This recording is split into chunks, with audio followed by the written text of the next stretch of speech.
And we are on air.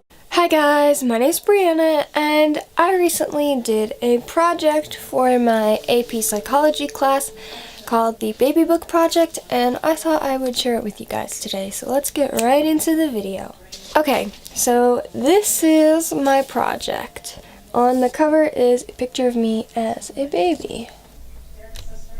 So in this project, it was basically for us to learn about development, but apply it to our own personal lives. So each page has some personal information and some developmental information, as well as pictures. So if you're not really interested in psychology, this video probably won't interest you because it's not all about me.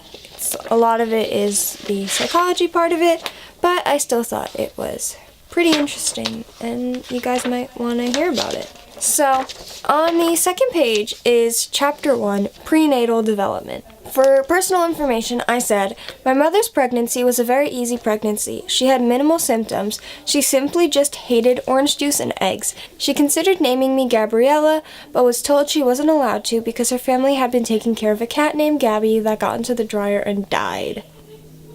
Hannah was another name she is considering, but once again was told she can't. The pastor had a grandchild named Hannah that had recently passed away. She didn't think of any guy names because she just knew in her gut that I would be a girl.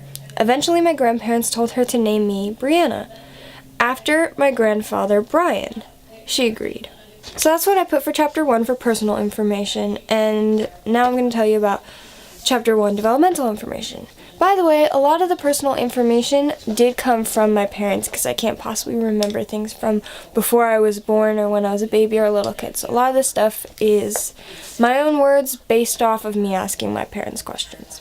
Okay, developmental information. The person starts out as a zygote or a fertilized egg. The zygote enters a 2-week period of rapid cell division and develops into an embryo. An embryo is a developing person from about 2 weeks following conception through the 2nd month. Then the person is a fetus from 9 weeks after conception to birth. Throughout the pregnancy, the person gains nourishment from the placenta through the umbilical cord. During the pregnancy, the woman must avoid teratogens, which are chemicals or viruses that can reach the embryo or fetus during prenatal development and cause harm. The newborn infant is called a neonate. So then I have 2 pictures. One is of my mother with both of her grandmothers, my great-grandmothers, and one is of a sonogram. So that's my mom right there, and those are my great-grandmothers. Then Chapter 2 is called The Newborn. So for personal information, I put, my mother went into labor on Sunday, November 18th at approximately 8 p.m. until Monday, November 19th at exactly 6:30 p.m. The placenta shattered and she could have died. After the epidural had already worn off, the doctor had to reach his whole arm into her while pressing on her stomach in order to remove every piece of placenta. I was 7 pounds and 4 ounces when I was born and 20 inches in height. For developmental information, it says, when babies are born, they have certain reflexes. The rooting reflex is a baby's tendency when touched on the cheek to open its mouth and search for a nipple. The sucking reflex is the baby's ability to suck in order to eat without conscious effort. The crying reflex is the baby's tendency to cry when in distress or when they want something. These reflexes are impacted by habituation, the diminishing or response to a frequently repeated stimulus. So the more a baby is out in the world, the less reflexes they'll have until these reflexes diminish permanently. And then for pictures, there's a little card made after I was born that has a picture of me and some information, and a picture of me with my mother shortly after I was born. So that's my mom right there. Chapter 3 is Infant and Child Physical Development. For personal information, I said, my parents told me that they had literally no clue when I reached any of my milestones, but they were able to give me plenty of pictures, which I'll show you after I tell you the developmental information. Maturation is biological growth processes that enable orderly changes in behavior, relatively uninfluenced by the environment. Motor development refers to the development of a child's bones, muscles, and ability to move around and manipulate his or her environment. Infantile amnesia refers to the difficulty or inability that adults have in remembering detailed or episodic memories, memories where time, place, and events can be identified. from early childhood, generally prior to age 3 or 4. An example would be not being able to remember your first birthday. Then for pictures, there's a picture of me sitting up on my own at a family party, a picture of me standing and probably walking on my own, picture of me riding a horse, and a picture of me riding my bike with training wheels. So once again, there's my mother, and I'm assuming this is like a family friend or something, but I actually don't know who that person is. Then there's chapter 4, which is infant and child cognitive development. For this one, I put for personal information. My first word was mama, but once again, my parents were unable to remember when this milestone occurred. I didn't have any language barriers or speech delays. I was a pretty normal kid. My parents were also unable to give me information about the types of toys I used to play with, but I can make pretty decent assumptions. In Piaget's, not really sure how to pronounce that, stages, during the first stage, birth to about 2 years old, I probably had a binky. At about 2 to 6 years old, I probably had Barbies. At about 6 to 11 years old, I was very interested in math and did a lot of Sudoku. This is the first stage I can actually remember what I did. At 12 to now and into adulthood, I, as well as most people, have a cell phone and a laptop. For developmental information, I put Piaget's stages start with birth to about 2 years old, when most children lack object permanence, the awareness that things continue to exist even when they cannot be perceived. Then from about 2 to 6 years old, children start to understand, create, use symbols, develop intuition, and make believe. They are egocentric, the belief that the way things look to them is how they look to everyone else.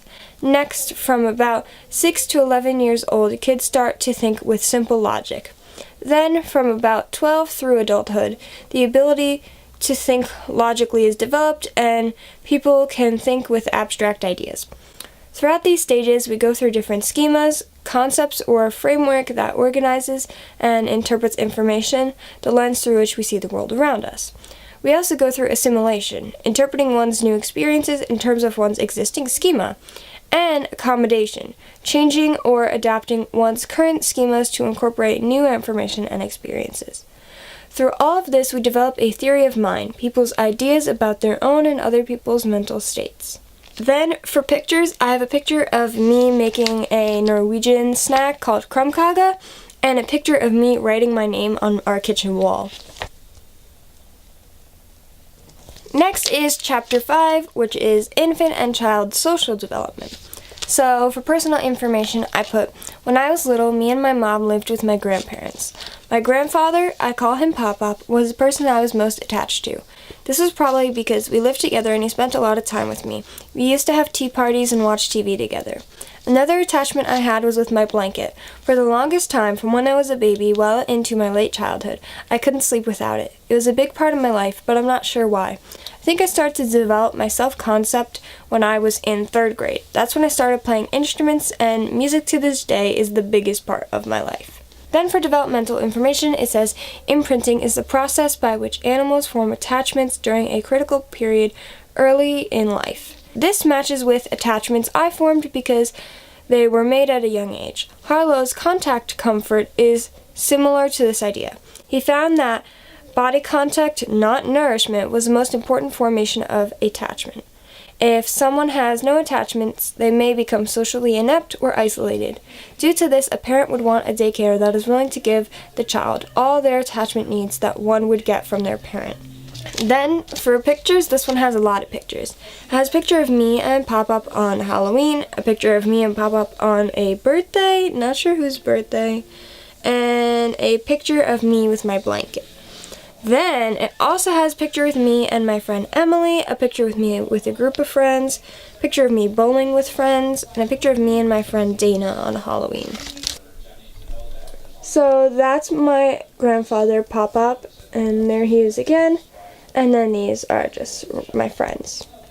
Next is chapter 6, parenting styles. So for personal information, I wrote, when I was younger, my dad had an authoritarian parenting style, and he hasn't really changed at all. My mom was always very authoritative, and she hasn't really changed either. When I have kids of my own, I plan on being very different from my parents. The one thing I will do the same, though, is keep up with traditions. Traditions create a sense of togetherness, and I really like that. And for developmental information, it says the 3 parenting styles are authoritarian, permissive, and authoritative. Authoritarian parenting is when parents impose rules and expect unquestioned obedience. Permissive parenting is when parents submit to the children's desires, make few demands, and use little punishment. Authoritative parenting is when parents are both demanding and responsive. They exert control not only by setting rules and enforcing them, but also by explaining the reasons, and especially with older children, encouraging open discussion and allowing exceptions to the rules when appropriate. For pictures for this one, I have a picture of me and both of my parents at a Norwegian parade, and a picture of me with my parents at like a view. I'm not sure where it is, but I'm sure I could find out if I really wanted to. And a picture of me with my parents like shortly after I came home from the hospital. So that's my dad and that's my mom, and over here that's my dad and that's my mom and that's my mom and that's my dad. Next is chapter 7, Adolescent Physical Development. So this one's about puberty. For our personal information, I wrote, puberty was a weird time. It was awkward and emotional. I always had acne and everything about my body felt weird. I'm so glad that I'm not like that anymore. For developmental information, it says, puberty is the period of maturation during which a person becomes capable of reproducing. This can happen at varying ages. Each person matures at a different rate and time, and many different factors can impact that. And then there's 2 different pictures of me during middle school. Then chapter 8 is Adolescent Cognitive Development. For personal information, it says, according to Kohlberg's theory of moral reasoning, I am at the post-conventional level. Post-conventional level may develop from adolescence on. It is the morality of abstract principles to affirm agreed-upon rights and personal ethical principles. I believe I fall into this level because I have my own ethical principles and beliefs that I've decided upon for myself. For developmental information, it says, moral intuitions are doing something based on your instincts that have been formed based on your moral beliefs, when your beliefs become ingrained in you. This happens when people have an outburst due to events happening around the world. This one doesn't have any pictures, but last but not least, chapter 9 is Adolescent Social Development. Personal information, it says, stage 5 of Erikson's stages of personality is identity versus role confusion. This means finding yourself, who you are, and your identity. Stage 6 is intimacy versus isolation. This is when you learn to connect with others. These 2 stages are the most difficult because every person is so unique. Finding yourself when no one is exactly like you can feel impossible, and to move past your differences to connect with someone is so hard. This can impact your relationship with your parents. Attachment tends to dissipate, and you have to put in effort to really connect with people. Parents can feel distant due to our lack in similarities. They can feel foreign, which can lead us to feel alone. It's something you have to move past. Then for developmental information, it says, identity formation is incredibly important during adolescence. It's so important because without identity, we're basically robots. Identity allows us to figure out what we are like, what we're good at, and how we can become productive members of society.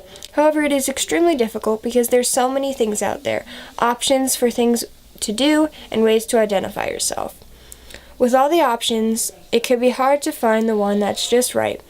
Relationships with parents and peers change during adolescence too. With adolescence causing many changes in emotions due to hormones, handling relationships can become difficult.